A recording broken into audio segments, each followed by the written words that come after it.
आज से करीब 40 से लेकर 45 दिन पहले आपको याद होगा एक न्यूज़ सामने आई थी कि भारत में जो कोविड 19 का स्ट्रेन है ये म्यूटेट कर गया, इसमें बदलाव आए हैं, अब ये चेंज हो चुका है। और अजीब बात यहाँ पर ये थी कि सिंगल स्ट्रेन में डबल म्यूटेशन हो गया था। उसके बाद से हमने ये देखा है कि भारत में एक कोविड 19 की सेकेंड वेव आई है। फर्स्ट वेव आपको याद होगा 2020 के अगस्त के आसपास पीक कर गई थी। उसके बाद ये आई है यहाँ पर सेकेंड वेव। अब ये वेव कहाँ तक जाएगी किसी को पता नहीं है, मगर जो दृश्य सामने आए हैं, जो फिगर सामने आई हैं, it is absolutely heartbreaking. आप अगर देखो अब तक हमारे पास जो नंबर है, इंडिया में 1,80,000 से ऊपर लोग मर चुके हैं बिकॉज ऑफ कोविड 19। और काफ़ी बार जब हम ये नंबर बोलते हैं ना 1,80,000, हम समझ नहीं पाते कि इसके पीछे कितने इमोशंस हैं, कितनी फैमिलीज ने यहाँ पे ट्रेजेडी फेस करी है, कितने लोग यहाँ पे कष्टकारी मौत मरे होंगे। और अभी भी अगर हम देखें तो हमारे कई शहर हैं जहाँ पे लोग फ्रीली बाहर निकल नहीं पा रहे, जिंदगी काफ़ी हद तक रुकी हुई है।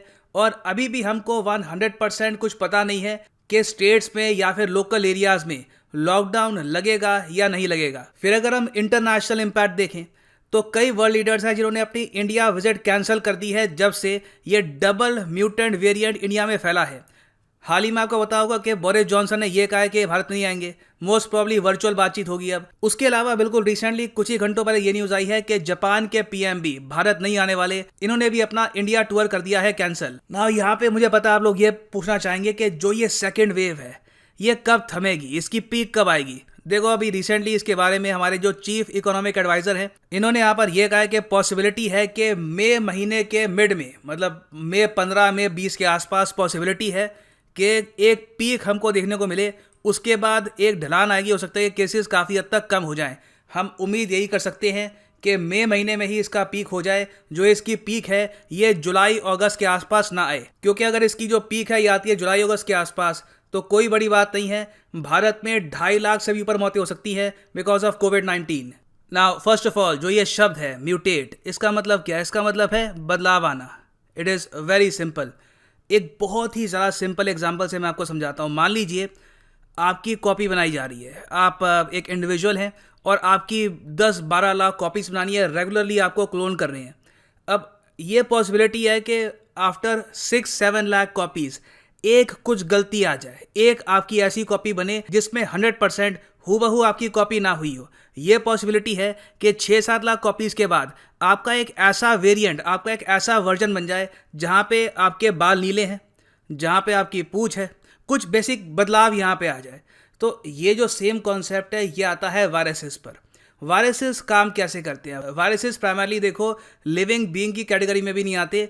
वायरसेस को जिंदा रहने के लिए, अपने आप को एक्टिवेट करने के लिए चाहिए होते हैं सेल्स। एक वायरस कैसे भी करके आपकी बॉडी में आना चाहता है और आपकी बॉडी में ट्रिलियंस एंड ट्रिलियन जो सेल हैं सर से लेकर पाँव तक, वहाँ पे एक सेल में उसको एंट्री चाहिए होती है और फिर वो सेल में बैठकर लगातार अपनी कॉपीज़ बनाता रहता है जो पूरे आपके शरीर में फैल जाएगी।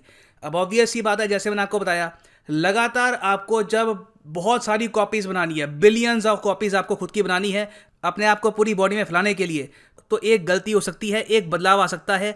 इसी को हम कहेंगे म्यूटेशन। तो वायरसेस म्यूटेट करते रहते हैं, ये बहुत कॉमन बात है। आप अगर WHO की वेबसाइट पे देखोगे तो वहाँ पे साफ साफ लिखा है कि एक्चुअली दुनिया का हर वायरस म्यूटेट करता है, इवन HIV भी म्यूटेट करता है। ये मत समझ लेना कि कोविड 19 का जो वायरस है SARS-CoV-2 ये बहुत ज़्यादा म्यूटेट करता है, लगातार चेंज हो रहा है, ऐसा कुछ नहीं है।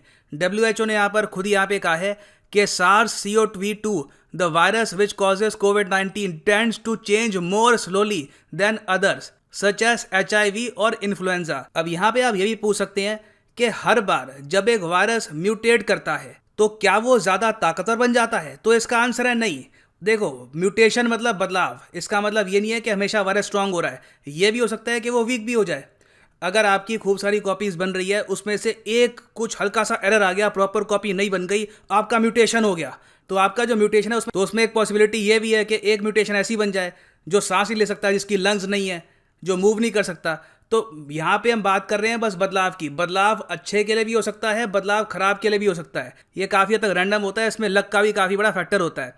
अब भारत के साथ क्या हुआ? अब आज के समय हम सुन रहे हैं कि double mutant variant of India, या फिर इसको इंडियन वेरिएंट भी कहते हैं। देखो जो ये टर्मिनोलॉजी है इंडियन वेरिएंट, ये यूज़ नहीं करनी चाहिए।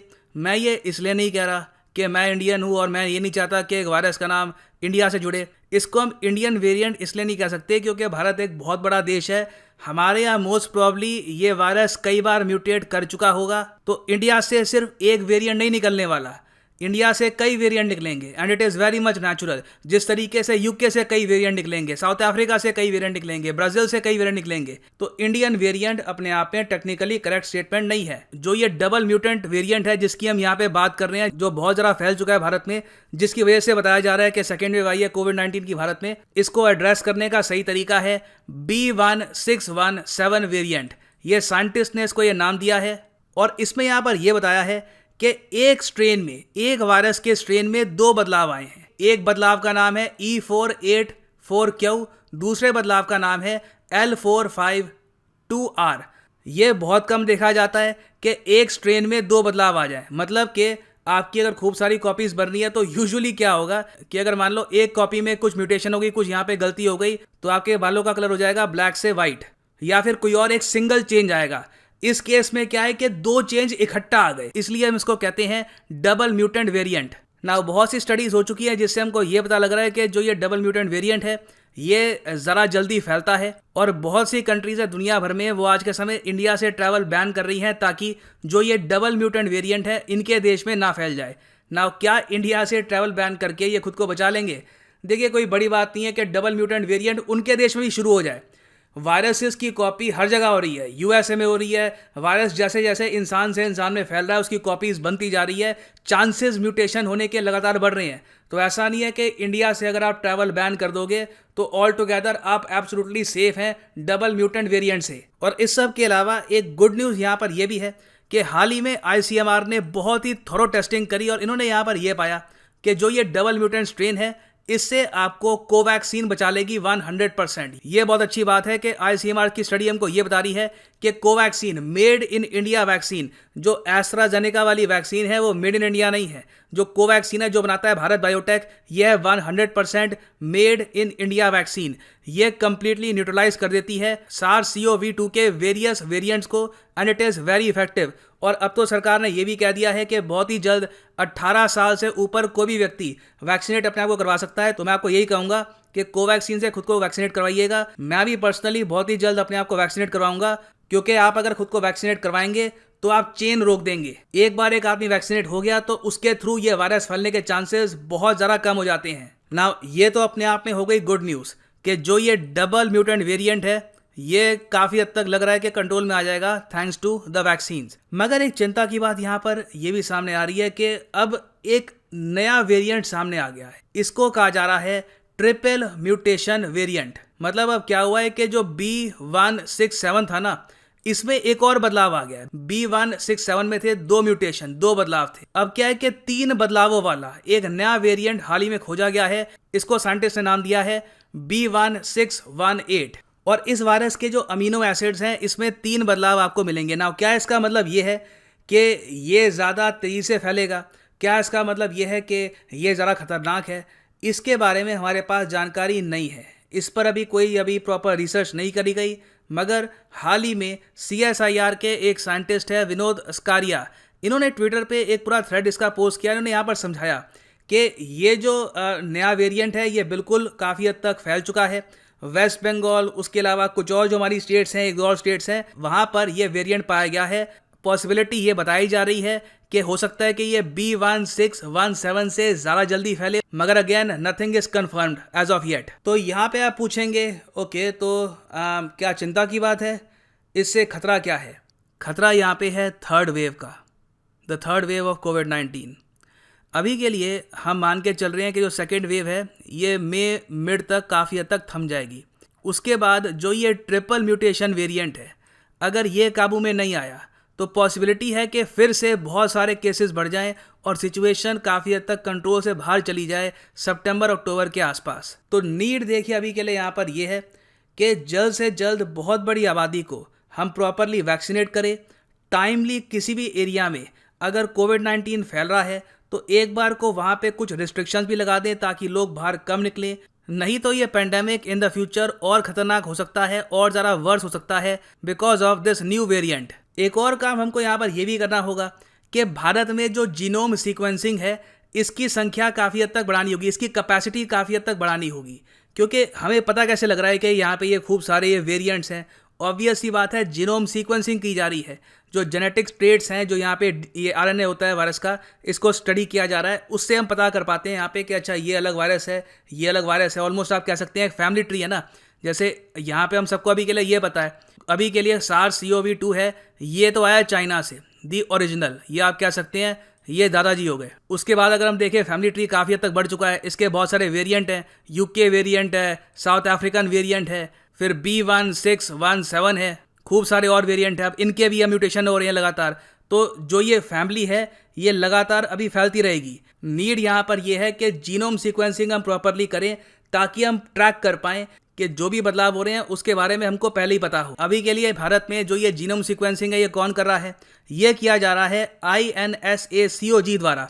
INSACOG क्या है? ये है इंडियन SARS-CoV-2 जीनोमिक्स कंसोर्टियम। ये बिल्कुल रिसेंटली दिसंबर 2020 में ही बना है।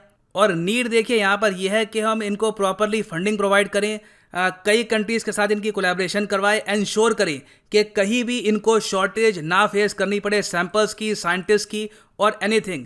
जीनोम सर्वेलेंस में आपको ये बता दूं बहुत ही इंपॉर्टेंट एक कंपोनेंट रहने वाला है इन India's fight against the triple mutant covid variant. और फाइनली यहाँ पर मैं ये भी ऐड करूँगा कि होप एंड प्रे कि एवरीथिंग बिकम्स नॉर्मल अगेन। मैं आपको ये बता दूं कि प्रेयर्स में बहुत ताकत होती है, मैंने पर्सनली फील किया है।